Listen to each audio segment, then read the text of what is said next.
Well, hey everybody, and welcome to another episode of Keys to the Shop, where we give you insights, inspiration, and the tools you need to grow as a coffee service professional. My name is Chris DiFirio. I am your host for the show, and I'm excited to have you along today. Go ahead and subscribe to the show on YouTube and on Spotify, Apple Podcasts. If you love what Keys to the Shop does, give a 5-star rating or review. It really helps the discoverability of the show.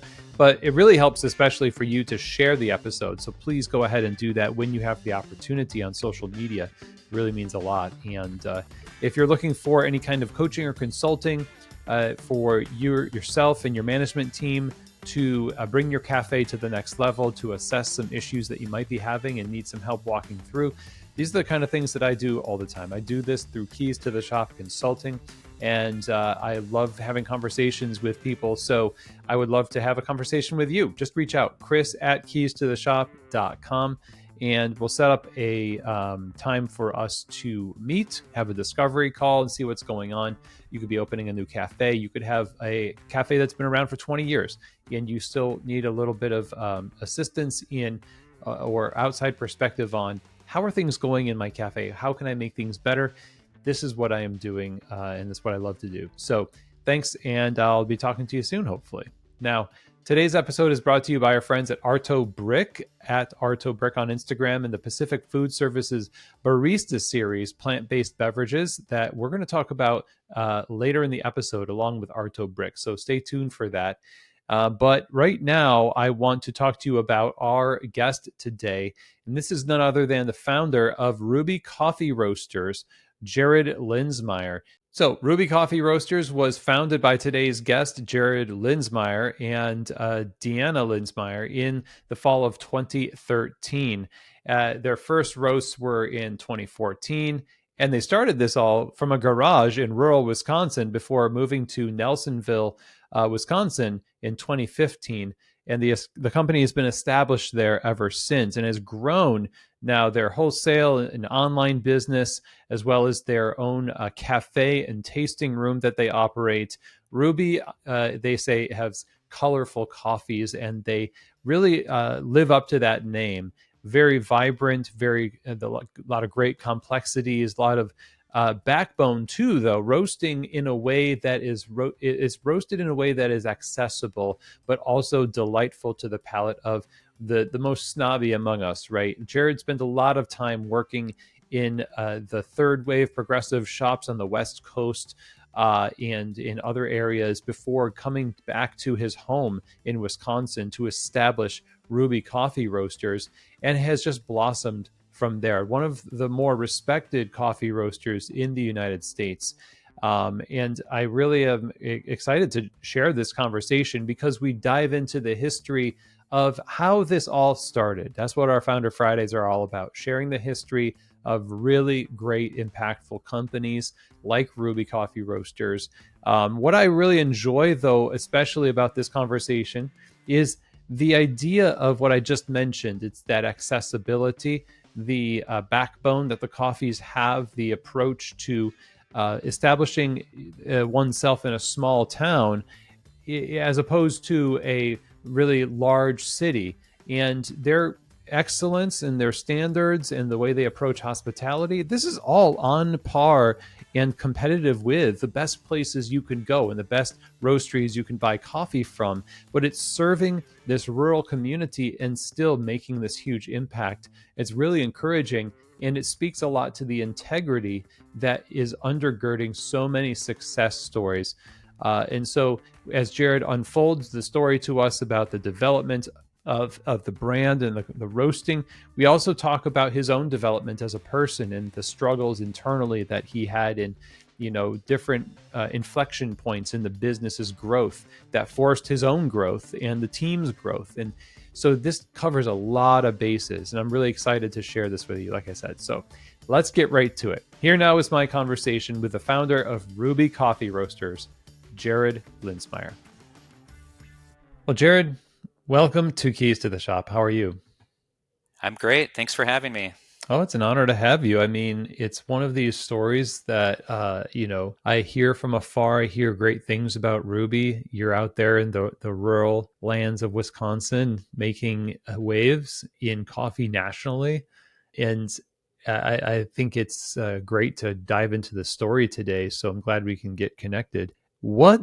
So that in and of itself, I think, is an interesting idea that you have such a, I want to say, progressive in the sense of the taste and the approach, the third wave, the high standard coffee in a pretty rural setting, but it's worked really well for you.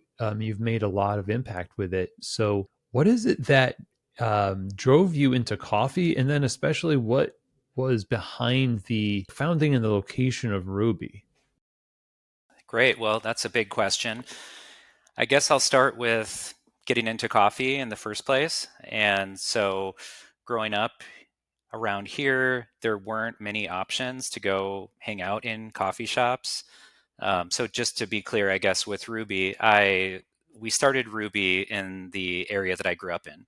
So central Wisconsin is where I'm from. So really starting Ruby was coming home for me. And for my wife, it was a bigger adjustment because she's from California. I met her in I met her in Los Angeles. But yeah, growing up here, there weren't a lot of options for great coffee. So I grew up I started drinking Folgers in high school. And it wasn't until I moved to Madison to go to college that I started hanging out in coffee shops. And for me, there at that time, it was really about kind of the atmosphere.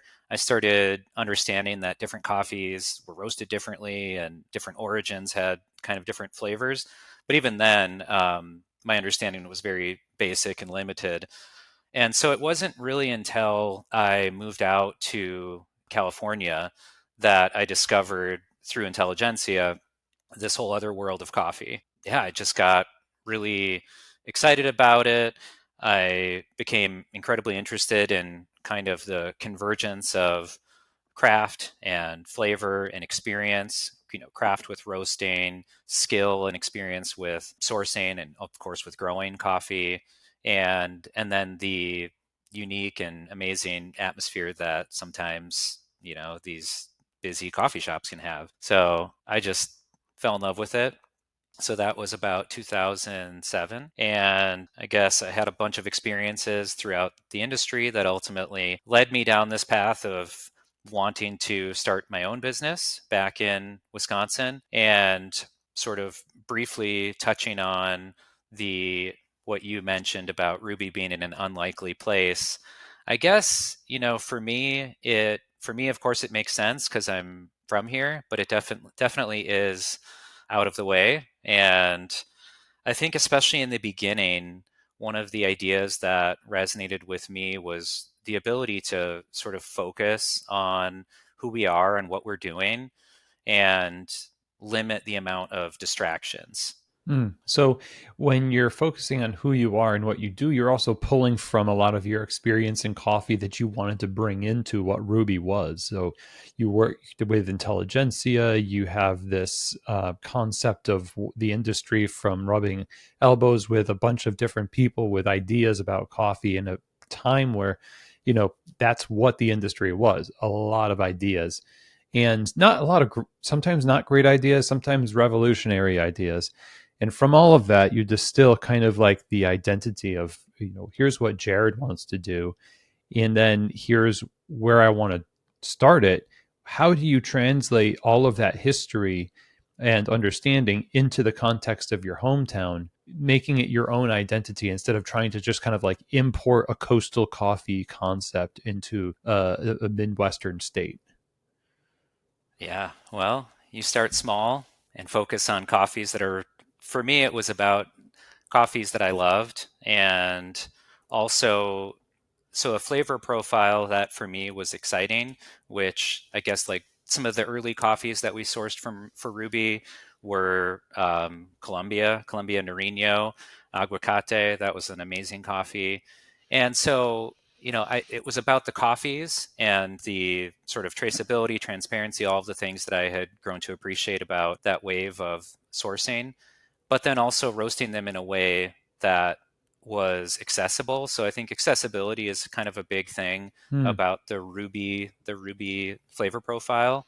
At least that's how I think of it. And by that I mean, I always think back to this experience that I had. So not to jump around too much, but maybe I'll just tell the brief story of like how we things that happened and events that changed in early Ruby because it's relevant to the story. And so the very beginning was my wife and I moved back to the house I grew up in, started roasting coffee in the garage. So that was 2013. And yeah, 2014, I started roasting. Um, and then in 2015, we had found a little bit of success and we moved Ruby about 7 miles from unincorporated Portage County, central Wisconsin, to this town that we're in now called Nelsonville. And along with that, so 2015, the summer of 2015, we opened this tasting room. And when I think of accessibility, I think of this idea that comes to mind, which is this guy Dave who lives in town. Great guy. I've gotten to know him a bit over the years, and he worked in the building that we roast in back in I think in the 70s or something when it was a previous generation, previous life. And he came in and told me that story. And so I think about coffees that I'm excited about, but roasted and prepared in a way that appeal to Dave. That's accessibility for me. Okay. Can you just elaborate a little bit more about Dave? Not him, not Dave, the man, The idea. but Dave, the idea. Yeah. Well, so we are in a town of 200 people, and the nearest city is Stevens Point. So Stevens Point has a population closer to, about 40,000 people, and a university in town. Mm. So there's a bit more going on in Stevens Point. But I think about neighbors and I want about Ruby having coffees that I can say to Dave or somebody like Dave, of course, hey, come on over or come on down to the roastery, come over to the tasting room. I've got this new coffee from Ethiopia or from Colombia that I want to share with you. And I guess for me, it was about having some confidence in how we roast it such that it's going to be, of course, subtle and nuanced and clean and clear and all of the things that we appreciate about single origin, micro lot, limited release coffees, but also have some depth and backbone that, for me, at times can be a little bit lacking with some of the single origin lighter roast coffees in the industry.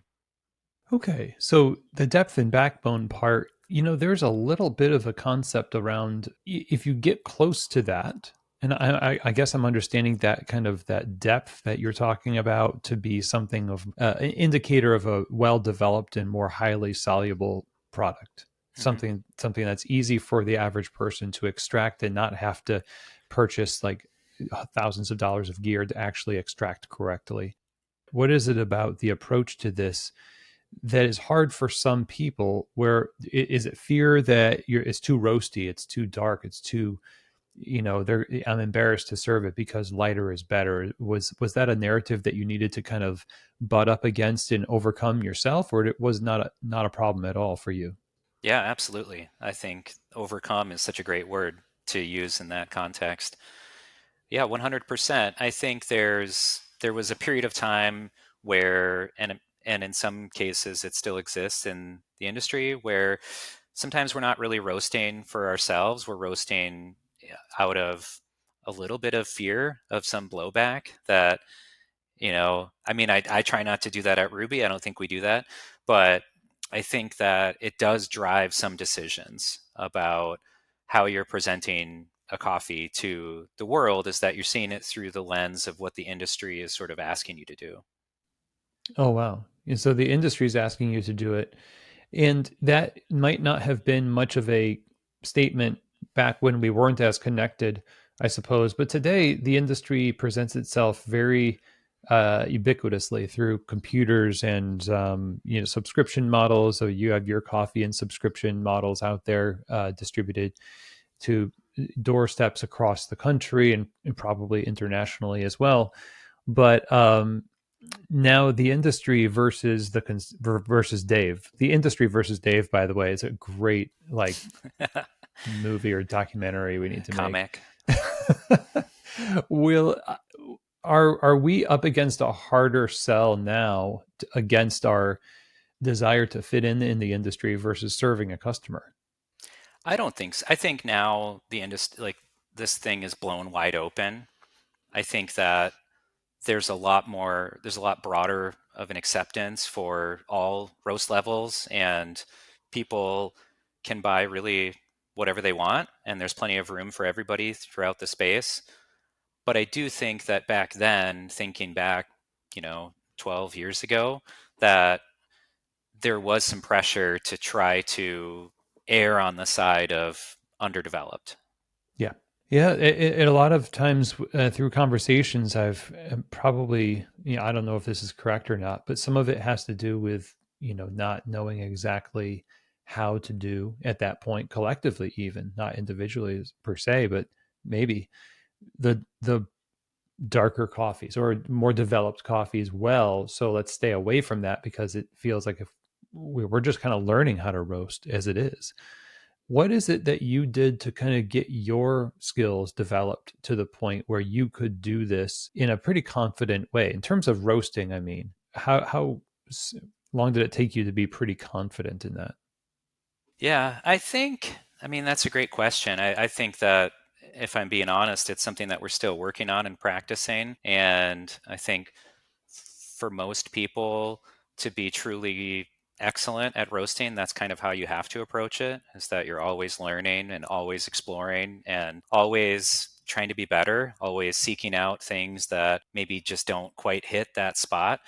And so I think one of the indicators for me was about transferability of skills or transferability of roast profiles to new people that we were bringing in terms of employees. So for me, that was a sign of success of our roasting approach and roasting program, was to say the blueprint is there. And if we insert somebody and equip them with the skills to understand the fundamentals of between batch, what does that mean? What is a between batch protocol? What is a warm up protocol? What does it mean to reset, the roaster, and what are we targeting when we are introducing new batches? How do we record profiles? Things like that.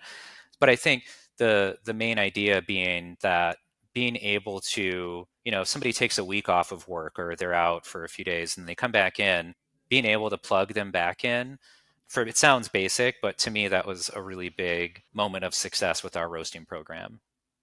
Well, I'll tell you, the transferability is such a great concept because we deal with this a lot in coffee where we put all of our eggs into one basket and it's just tailored to the one crew that's there. But if you switch somebody out and your systems aren't in place, and systems are based on a pretty deep understanding, a good system is built by people who really understand what's happening. And is it Einstein who said you're a genius if you can make the complex simple or teach it?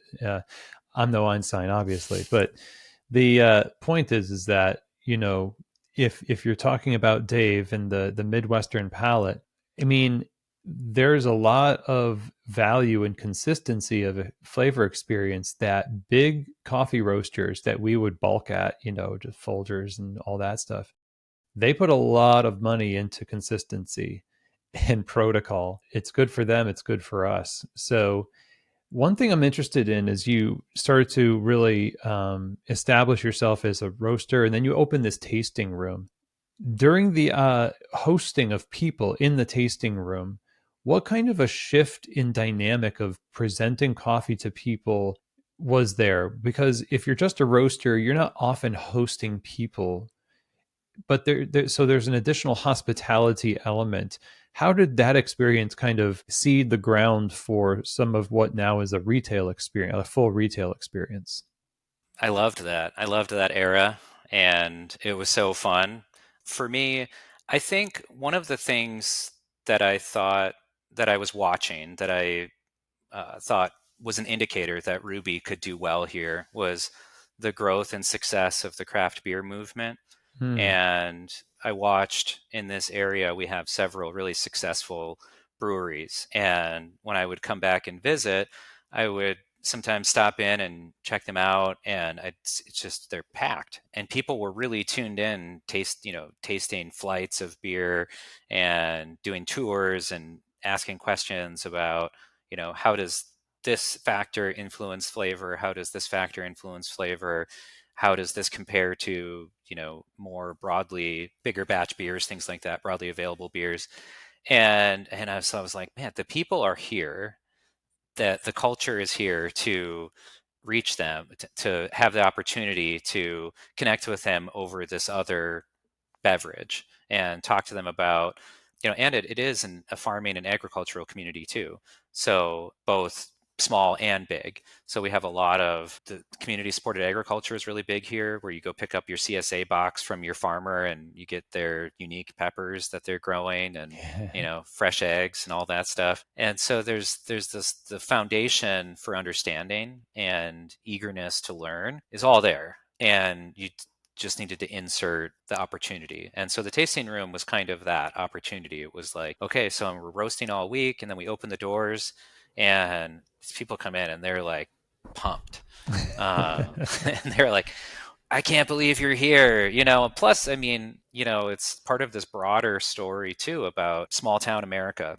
We're in the Midwest, town of 200 people, and a lot of the people that live in these areas have watched nothing but decay for the last 20 years, or movement at least. A lot of businesses closing, things getting consolidated, main streets evaporating. And when they see this town, Nelsonville, just, could be in a lot of places, but, people driving through, there were no businesses here for years, or maybe just one. There was one that had closed and then reopened. And so I think that resonated and really connected with people too. They were like, wow, maybe this is part of a shift where there are going to be small businesses, and maybe it's a coffee shop, maybe it's something else, but there are going to be businesses coming back to some of these places. So yeah, I think like especially in hindsight now, looking back, that was 10 years ago.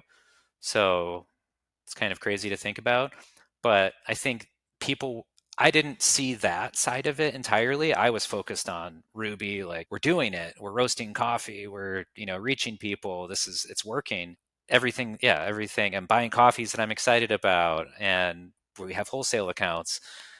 But looking back now, I think there was also that element of people were just like, this is awesome. Businesses Mm. are, small town businesses are coming back maybe.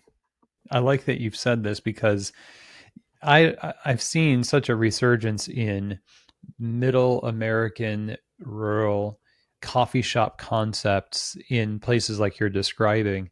A lot of rallying behind those businesses. And whereas coffee used to be primarily, back in the days when, the original Stumptown Roasters was open in Portland, and that was like it. And, go to the pilgrimage and go to Los Angeles or Portland or New York. Midwest wasn't really doing a whole lot. There were some, but now there's a lot more. People's desire for that is really encouraging when you're an operator. Anyone listening to this that's coming from a small town or is thinking of opening a coffee concept in a small town, it's nice to hear that there may be a lot more latent desire for something like this than you're thinking just based on the numbers. If you look at it like, well, there's nothing here, doesn't mean that they won't support something when it does arrive. And you were just doing roasting at the time, which I imagine was part of the reason why you could make it work, is because you could distribute outside of that town and grow from there. Is that accurate? Yeah, but part of having the tasting room was also that we ultimately built a customer base throughout this county that eventually led us to opening the cafe in Stevens Point as well. Nice. And that's such a great example of starting small and growing with just an eye. Like you mentioned, I was just focusing on, man, this is working. And I'm sure that there's a lot to unpack in that comment. Like, this concept is working. Jared at that time must have been really thinking, how do we keep this going? How do this has got to not just fizzle out. This isn't just a fluke. Something is here. I mean, how did you know that it was something beyond a fluke, or did you have a lot of imposter syndrome at the time that kind of dogged you? Yeah, I think I still have imposter syndrome about that. Yeah, I mean it's been a wild 10 years, you know. It's like we've seen customers across the country turn into competitors, you know, as more Mm, people start roasting. So that has created a lot of challenges for us. But when did I know that it was working? When did I know that it had legs? I mean, one area that was really surprising and inspiring for me was the online sales, the direct to consumer sales, because prior to, I mean, a lot of that was just perfect timing as well, because 2014, you know, Shopify became a lot more widely available, and or it made e-commerce competitive with things that prior to that point maybe were not. So that was really encouraging for me, you know, just reaching people directly. And over the last 10 years, subscriptions have gotten a lot more powerful, and the tools to do those are so much better and so much easier now than they were then. But also, yeah, just the seeing the story and the what I thought was just what I wanted to do with Ruby was really just to tell people, hey, look, this is what we're doing. This is why we're doing it where we're doing it. You know, we can focus. You know, it's our vision. We have stability, we have space here, and this is what we believe in. You know, some of the coffees come from places that we've been to, and we have some of these relationships. And I think it resonated with people because of this unlikely, like the thing that you kicked off the conversation with about being in this kind of strange and unique location, this rural central Wisconsin, rural America, really spoke to people. I think it just resonated with people. yeah.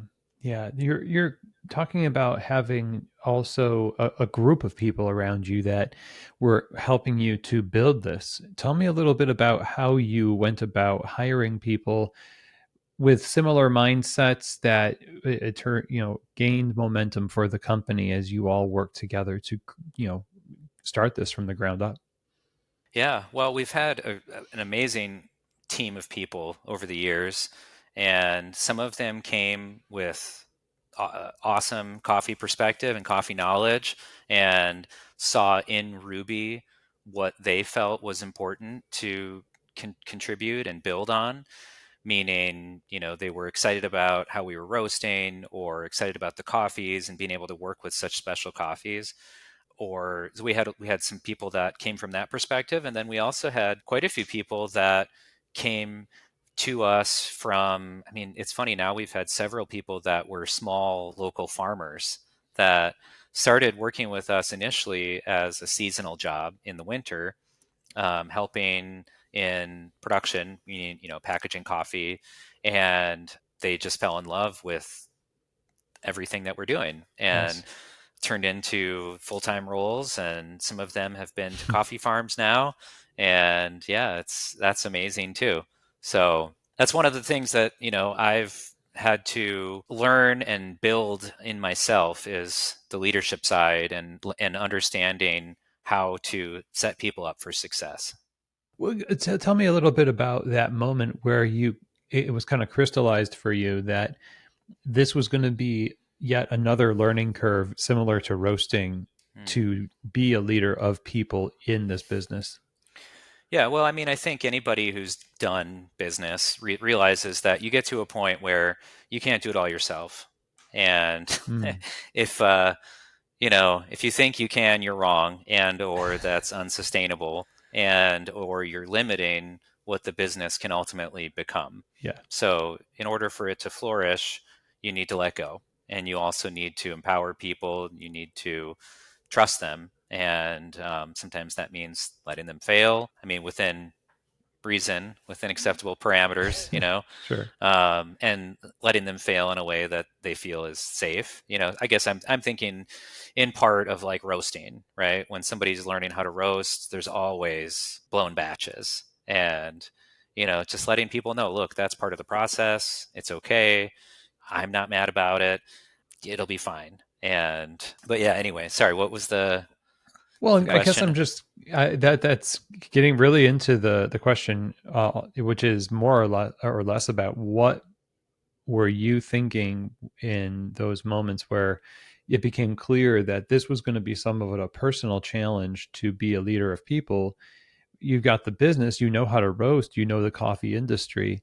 It's quite a different thing to have a steady staff of people that you're working with where you need to change yourself. So you might be roasting coffee and developing coffee, but you need to help develop people and yourself at the same time. It's pretty challenging. Yeah, absolutely. I mean, it makes me think, about a topic that I don't really talk a lot about, but I stopped drinking alcohol probably 4 years in part because I just was had too much going on Mm, with managing a business and yeah.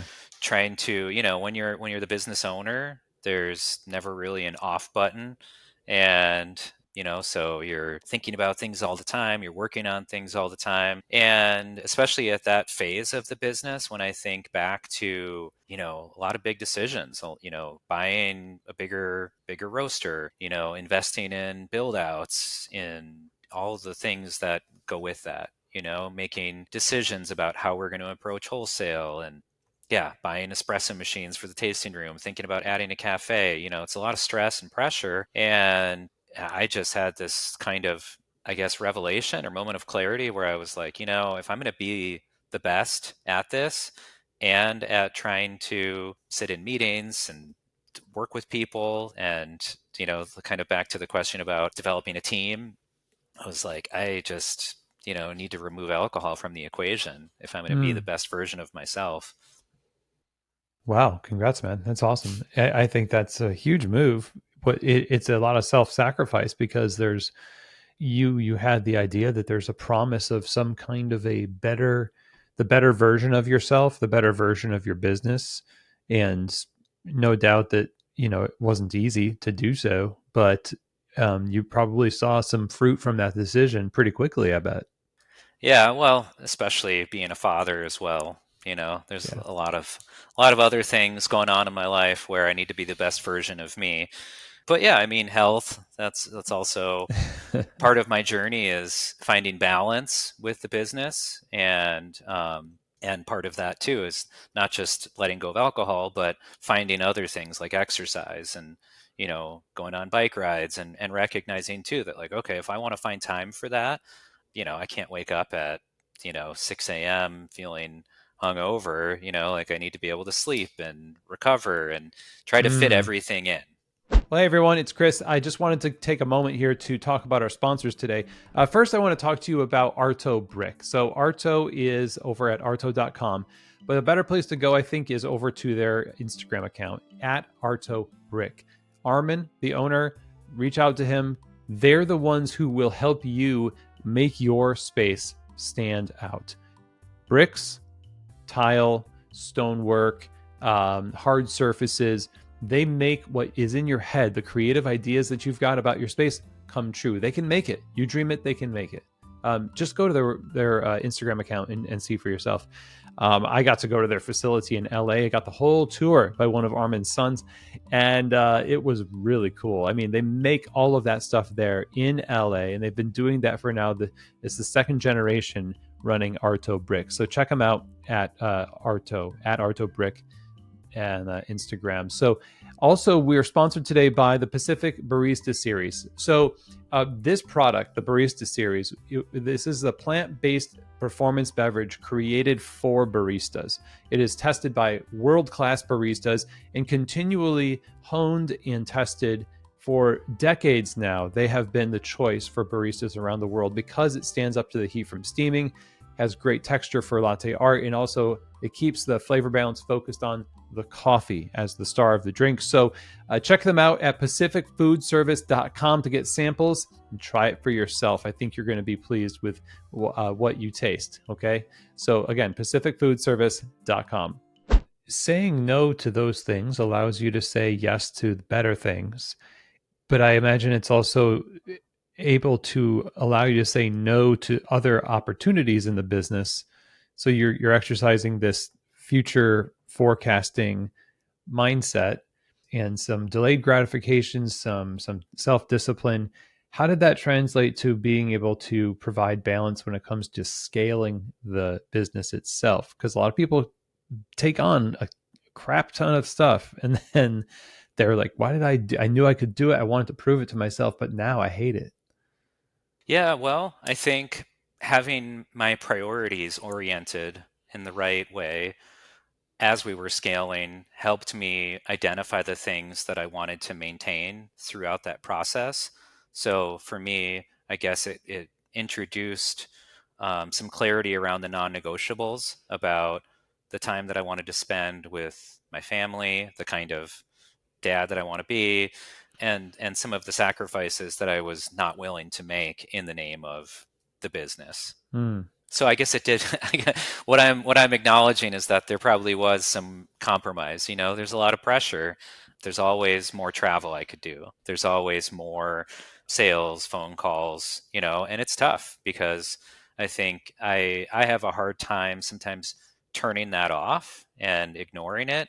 I'm the kind of person, if I'm driving somewhere and I'm thinking, oh, if I go take a right here, I could go visit that customer I haven't seen in a few months, and it's going to add there's 2 hours to reach my destination. I just like, I can't help it. I'm going to go see the customer.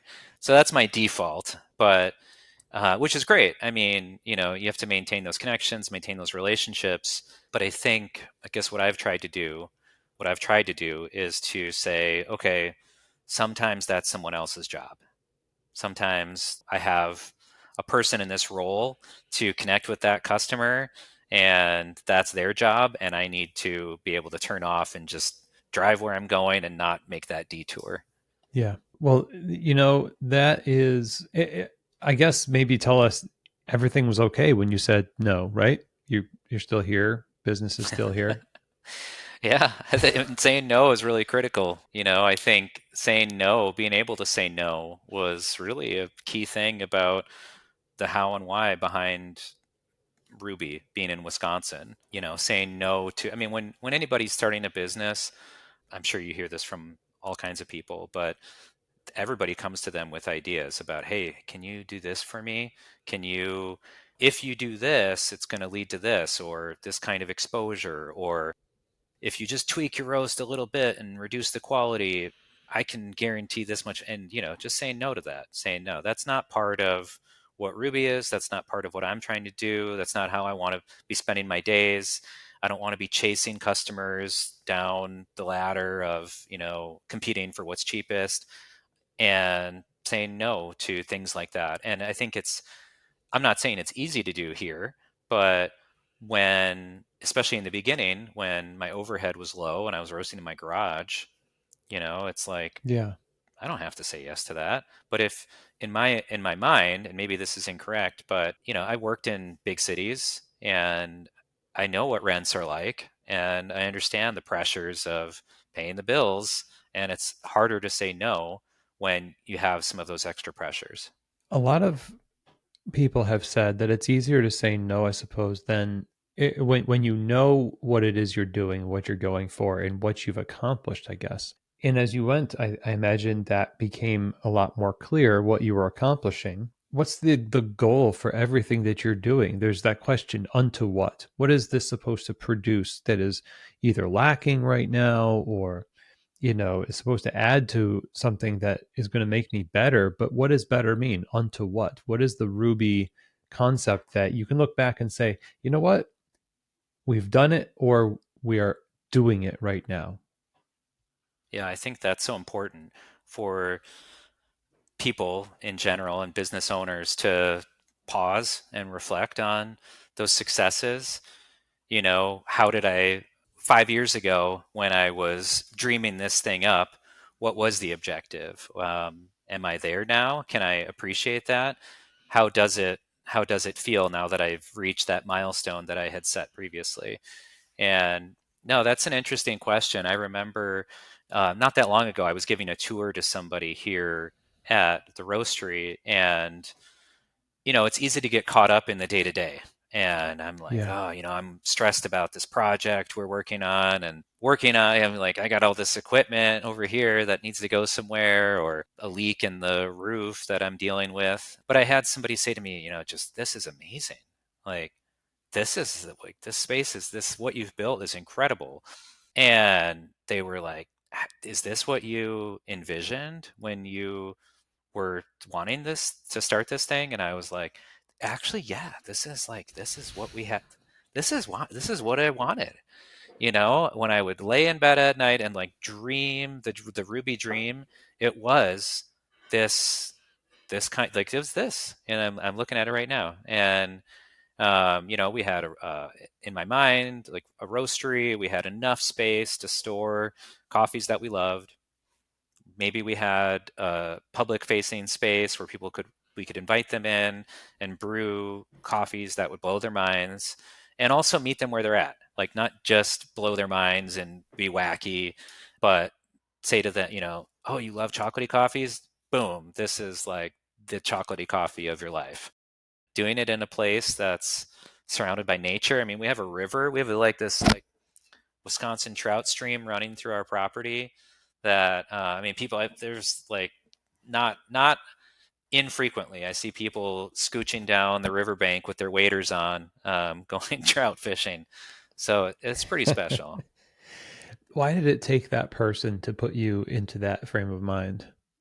What is it about the owner's mindset that it prevents you from, until somebody breaks into that hamster wheel upstairs, it's like, was it fear of being complacent? If you give yourself the joy of observation of what you've built, like somehow you're going to like get lazy about it? Or did you just not slow down long enough to see it? Well, I think any owner knows that feeling. They know, anybody who's been there, they know that you're focused on improvement, you're focused on your weaknesses, you're focused on your stresses, and that's just kind of the reality some days, not all days. But I think it is hard to pause and reflect. I don't know.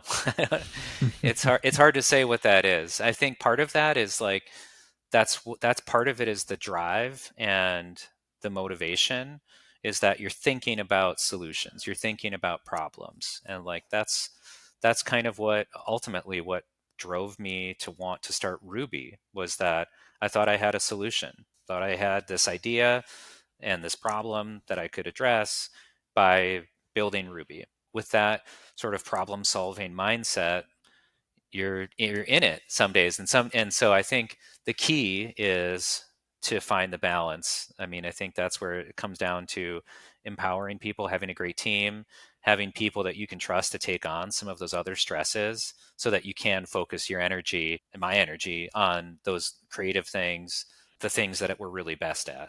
Totally. And it definitely is that manager, the leader that's always thinking like, this is not quite where I want it to be. And so you're just obsessed and consumed. Or the cupper or the person tasting the coffee who, a lot of professionals, they just forget how to enjoy a cup of coffee, honestly. And I'm in my glory days right now as an old dude, I guess, because I really don't care as much as I care. I care maybe in more useful ways, but I'll pre-grind my coffee and have it ready for the next morning so I don't wake up my family. I've drank some coffee that's just emotionally supportive coffee. It's Emotionally. Nice. That's but fair. but that's a little bit of just how we give ourselves latitude later in life, maybe as wisdom grows, to say you can enjoy it too. It's okay. It's not going to ruin you or make you less of a leader to be happy. Hmm. Yeah, no, I'm with you there. And that's funny that you say that about the way you're drinking coffee. I have found balance for sure with that. There are days where I'm obsessed and I really want to know, how did this roast versus that roast bring out the complexity of this melon quality and that pink bourbon from Colombia. Yes. And then, other days where I'm just like, yeah, it's going to be, I mean, we have instant that, I drink quite a bit of that just when I'm busy, when I'm running around. It gets the job done. It gets the job done. Well, we're grateful for your obsession sessions with coffee because you're still in the business of coffee, right? So I want to ask you about retail, not online, and but actually the Stevens Point Cafe, which is another animal when you talk about hospitality and serving your coffees and having this cafe that's a reflection of how your coffee is extracted for the general public versus the kitchen counters of your original customers. How did you decide, this is the thing that we need to do as a next step rather than just keeping it roasting, cafe is the next step, and are you glad that you did that? So it makes me think back to something that I was thinking earlier, which is there a need? Is there a need? And I think, you know, everybody that's watching this or seeing this or hearing this has asked themselves that question. And sometimes I think maybe we convince ourselves that there is a need, and the reality is, that can change too over time. And so people ask me all the time if I'm going to open a cafe in Madison, Wisconsin, because that seems logical to them. They're like, you got a great brand. I love your coffee. You should do it. And my response for the last 12 years has been no. There's not a need for us. In part because we work with some wonderful customers there, and I'm happy to support them. I want to drive to whatever degree we can help to drive business towards them and to support them. And there are some great shops in Madison and great businesses, great companies there. They don't need us. I think we could do okay there, but right now it's not a priority for me. Same with Milwaukee, and honestly, same with Chicago. It's like there are operators there that are crushing it, and it's not. I think okay, so maybe we could do something different, and our style would appeal to a certain demographic in those places, but there's not a need. At Stevens Point, there really was a need for what we were doing. And I think in a lot of these places throughout the country, there still is a need for that space. And I mean, now in the last, so we opened that in 2019. Um, I guess the process of thinking about and researching and exploring spaces started probably in 2017. I would look at a few spaces here and there, and I basically was my default is no, and maybe if something convinces me, then that'll override my default. And yeah, so I saw this brick building downtown Stevens Point. Like I said, it's a college town, and Main Street kind of evaporated 15 years ago. There used to be a mall, then everything went to the outskirts of town, very common. And so with that, real estate values went down. And so, in Wisconsin, with the sort of dynamics of real estate and costs and stuff, I was like, I don't really want to rent a space and then invest a bunch of money and build out. But I also don't have any money really to buy a space. And so this space really that I found hit that sweet spot of we could buy it with the right nuances of lending, um, and we were able. But still, I was like, default is no. And then I looked at it and I was like, oh well, it's got this, and this, and it just kept moving forward. Um, so ultimately, my default got overridden, and yeah, I'm really proud of what we've built there. It's been I mean, we opened right before COVID, so we opened May of 20, was that 2019? Yeah. Okay. So we were 6 months in, and then or 7 months in, and then got hit with COVID. But that story's been told, 1,000 times at this point about adapting and modifying and emerging. So we don't need to get into that. Adapt, modify, emerge. Yeah. Wow. That's it sounds like a Davos forum headline. Anyway, you definitely started at an interesting time where not to harp on the COVID thing, but you started talking about how there was this desire for something to be built in a town that didn't have a whole lot going for it at the time. And then, you've got an environment where people are getting used to the idea of there being things and familiar with your coffee just from a distance at Stephen's point, but not too much of a distance that they wouldn't know who you were. But I imagine some of that same kind of desire was there to support the business because you don't want to see that go. So especially now when it counts the most, you want to support them as much as you can, whoever that independent cafe is, whether they just started or not.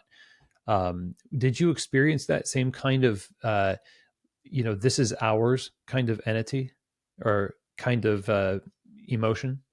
Yeah, absolutely. That's a great point. That's a great point, Chris. I think that's one of the benefits of doing business in communities like this and being in business in a smaller town is that there's that sense of I wouldn't call it responsibility, but maybe a little bit where people really feel like they want to show up because they recognize, hey, Jared and Deanna are members of our community. This space, Ruby, is really valuable for us. Like I said, there is a need, meaning for the kind of food that we decided to pursue, we're doing some baking, we're employing people, we're helping to build up this part of downtown that had for years kind of been a little bit neglected and was finally coming back. And so yeah, I think in that community people were like, well, this needs to be here.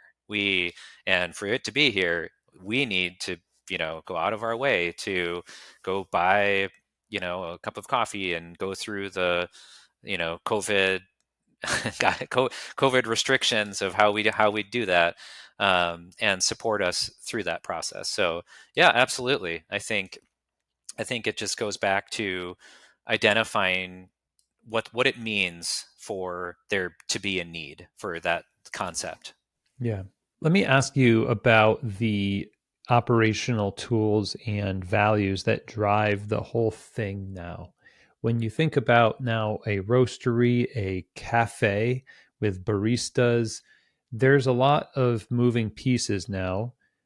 Of course, it's all in service of this bigger picture, the thing that drove you from the beginning, but what kind of family of tools and practices do you feel keep it just all cohesive and working together?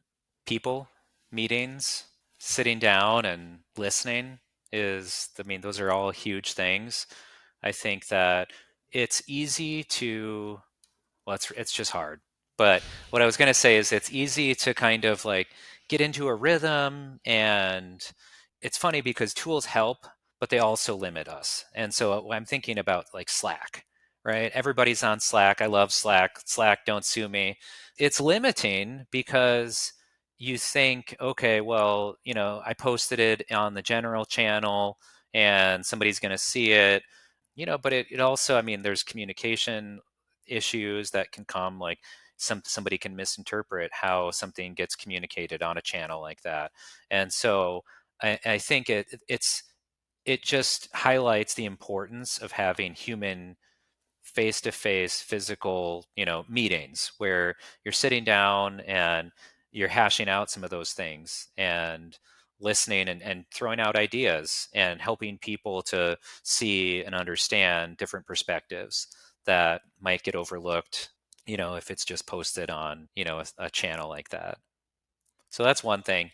Yeah, formalizing, I mean, just structure. I think going back to what I had mentioned before about our roasting program and the importance of having structure with that, having a really clear structure about what it looks like to be onboarded at our company, and having a lot more tools for all of that stuff is really important too. Yeah. So these are things that operate in balance to relationships. And you led with this idea, people. And it is rightly so that you point out they're limiting because sometimes those tools can actually replace the communication that you should have with a person, especially if the person is a leader. So I imagine there's management in place for various positions that especially they are, you know, leading groups of people that you alone or anyone in a higher position just doesn't have the bandwidth to like sit down and have an hour's conversation over coffee with every single employee. At a certain point, it's too much. So I suppose this is something that's really critical for management to be able to have this kind of a concrete cornerstone of communication and relationship with the big picture in order to do the details correctly. Yeah, I think also I would add that sometimes as owners and operators, back to what we were talking about with like working on solving problems, is a lot of times I think it's important to not just spend your time reacting to things that are coming your way. Mm. And so whether that's finding like scheduling in time to allow yourself to deal with those things and react, and then scheduling separate time to focus on being proactive and working on the other things that need attention, that's a really critical thing to establish as well. I like that. That's really good. Schedule time to react. Otherwise, you're just going to be reacting, What an enigma. Oh, well, I think that's really good because that just makes it very, it serves people better and it would serve anyone. The people that you work with are often people, even if you love them to death, they'll also annoy the crap out of you. And this is true when I grew up with, two sisters and the same thing. I love my sisters, but good Lord, everyone's got this story, but in the industry, in the close quarters of a coffee shop with the stress of service, especially in a coffee shop environment, but still in the production environment, your head is still going and interpreting signals, interpreting meaning. What do they mean by that? And this person is not pulling their weight and so forth. So having that kind of a dispassionate approach to something that is very emotional is such a wise thing to do, I think. Well, it's Good. taken time for me to learn. Yeah. Um, Yeah. yeah, the other thing that I was just thinking about too is just creating space for feedback. So amongst the team, Hmm. and that's something that I'm trying to work on and improve at, is to just allocate time to and create avenues for people to just give me feedback on things that we're doing at the business, and whether it's how we're serving something.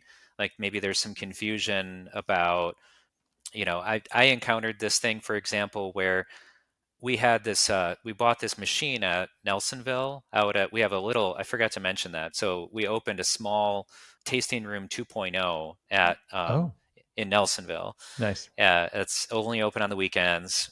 So we ended up closing the original one, just space limitations and COVID and everything, and opening a new one in 23. So people come out here and they want to immerse themselves in this kind of experience in rural central Wisconsin. And part of that is being able to order different coffees and see what's on the menu and stuff. So we get requests to do pour overs. And so I connected with the wonderful local tech, Ryan, and we talked about some ideas. We ended up getting Tone Touch brewer, Tone Touch 3. Yeah. So it's like, automated pour over. It's great. But I had this gap in awareness or understanding where I thought I was solving a problem, and I didn't realize that when I programmed it to brew like a 12-ounce cup. I guess this is a 12-ounce cup. Uh, and in the menu, it's being sold as like a 16-ounce cup. And so it was just a little thing where there was a gap in understanding on my end, that I was like, why are you guys still making, I saw you were making a pour over the other day, why are we doing that? And it was just, I programmed it too small. And so I had to reprogram it so that it would brew the volume that is in our systems. So Great. Good thing to have a conversation about. Yeah. conversations are important. Yeah. Well, Jared, I really appreciate your time here today, just sharing the story. There's so much more, of course. It always seems unfair to have an interview where we have over 10 years of this kind of company being developed. But I think that's just all the more reason why people should, dive into the world of Ruby and what you're doing. So let us know where we can do that. We're online, so rubycoffeeroasters.com. You can come see the coffees that we have available. We have always got new, exciting, limited releases. So as of this recording, it's end of September. So we're really deep in Central America season. We've got some awesome coffees from all over, great farms in Central America and East Africa. So you can follow us on Instagram, so Ruby Roasters, and we're on TikTok now too. So we're doing that. And yeah, we're on Facebook. So, but probably the main one is Instagram. And then on the website, if you sign up for the newsletters, we do send out quite a few, but not too many newsletters. And we try to include in those, extra information about the coffees and seasonal releases and things that we're excited about. Cool. Well, I'm grateful again, Jared. Thank you so much. Chris, thank you. This was a wonderful conversation.